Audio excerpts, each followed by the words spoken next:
সুপ্রিয় দর্শক, আমাদের আজকের আয়োজনে হচ্ছে পাইপিং জেল।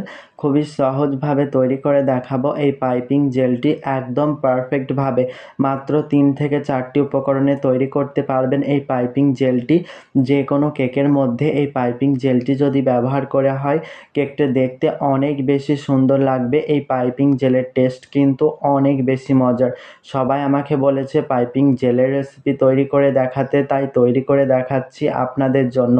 চলুন রেসিপিতে চলে যাই। তো একটা ফ্রাই প্যানের মধ্যে আমি নিয়ে নিয়েছি এখানে হাফ কাপ পরিমাণে কমলা লেবুর জুস।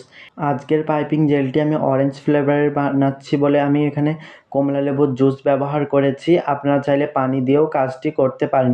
তো পানি দিয়ে কিন্তু সেম কাজই হবে, জাস্ট আমি কমলা লেবুর টেস্টে বানাচ্ছি বলে কমলা লেবুর জুস দিয়েছি।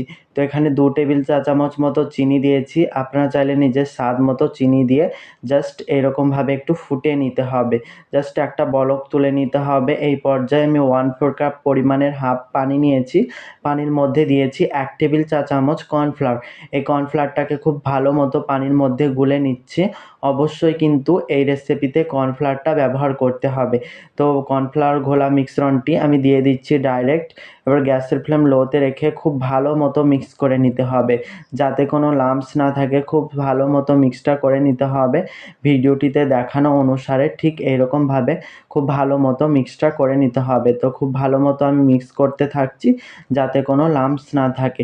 তো একদম পারফেক্টভাবে আপনাদের সাথে শেয়ার করছি পাইপিং জেলের রেসিপি। একদম একবার বানাতেই পারফেক্ট রেজাল্ট পাবেন। তো দেখবেন এইরকম একটা বলক চলে আসবে। এই পর্যায়ে আমি গ্যাসের ফ্লেম বন্ধ করে দেবো। জাস্ট একটা বলক তুলে নেব, বেশি বলক তোলার দরকার নেই। যদি আপনারা জালটা 1 বলকের থেকে বেশি দিয়ে দেন, সেক্ষেত্রে পাইপিং জেলটি ঠান্ডা হওয়ার পর শক্ত হয়ে যাবে। তো পাইপিং জেলটি হালকা গরম থাকা অবস্থায় আমি এখানে দিয়ে দিচ্ছি 1/4 টিস্পুনের হাফ এখানে অরেঞ্জ ইমালসেন্স। আপনারা চাইলে এসেন্সটাও ব্যবহার করতে পারেন। ইমালসেন্সে কিন্তু কালার দেওয়াই থাকে। তো এসেন্স ব্যবহার করলে কালারটা আপনারা দিয়ে নেবেন নিজের পছন্দ মতো। তো খুব ভালো মতো মিক্স করে নেওয়া হয়ে গেলে এখানে দিয়ে দিচ্ছি 1 টেবিল চামচের একটু কম কর্ন সিরাপ। এই কর্ন সিরাপটা অনেকে গ্লুকোজ সিরাপও বলে থাকে।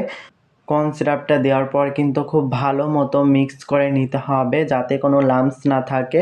তো হচ্ছে এই রেসিপিতে কর্ন সিরাপটি আপনারা যদি না চান তো না ব্যবহার করলেও চলবে।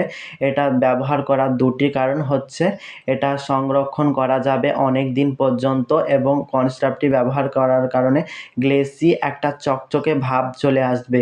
যদি এই কর্ন সিরাপের রেসিপি চান, অবশ্যই আমাকে কমেন্ট করে জানাবেন, আমি তৈরি করে দেখাবো। পাইপিং জেলটি তৈরি হয়ে যাওয়ার পর খুব ভালো মতো ছেঁকে নিতে হবে একটা ছাঁকনি দিয়ে। তো ছেঁকে নেওয়ার পরই কিন্তু কেকে ব্যবহার করবেন, একদম রুম টেম্পারেচারে হওয়ার পর। দেখুন আমাদের কত চকচকে একটা পাইপিং জেল তৈরি হয়ে গেল খুবই সহজভাবে। আমি একটা কেক ডেকোরেশন করেও দেখাচ্ছি। তো এই কেকটাকে আমি ফিনিশিং দিয়ে রেখেছিলাম অলরেডি। কিভাবে কেক বানাতে হয়, কিভাবে ফিনিশিং আনতে হয়, ক্রিম তৈরি করতে হয়, অলরেডি টিউটোরিয়াল আমার চ্যানেলে অনেক দেওয়া আছে। আপনারা চাইলে আমার চ্যানেলটিকে ভিজিট করে দেখে আসতে পারেন। পাইপিং জেলটা যখন আমরা দেবো তখন আপনারা পাইপিং ব্যাগের সাহায্যেও দিতে পারেন, বা এরকম চামচের সাহায্যেও দিতে পারেন। দেওয়ার সময় প্রথমবার খুবই আলতোভাবে একদম কেকের গায়ের কাছ থেকে দিতে হবে। যেহেতু ক্রিম দিয়ে কেকটা ডেকোরেশন করা রয়েছে, সেক্ষেত্রে যদি ওপর থেকে দেন, সেক্ষেত্রে ক্রিমটা একটু ফিনিশিংটা খারাপ হয়ে যাবে। তো এরকমভাবে আমি চামচের সাহায্যে দিতে থাকছি। আশা করছি দেখেই বুঝতে পারছেন। দেওয়ার পর কেকের লুক একদম চেঞ্জ হয়ে গেছিলো ফ্রেন্ডস। অনেক দেখতে সুন্দর লাগছিল।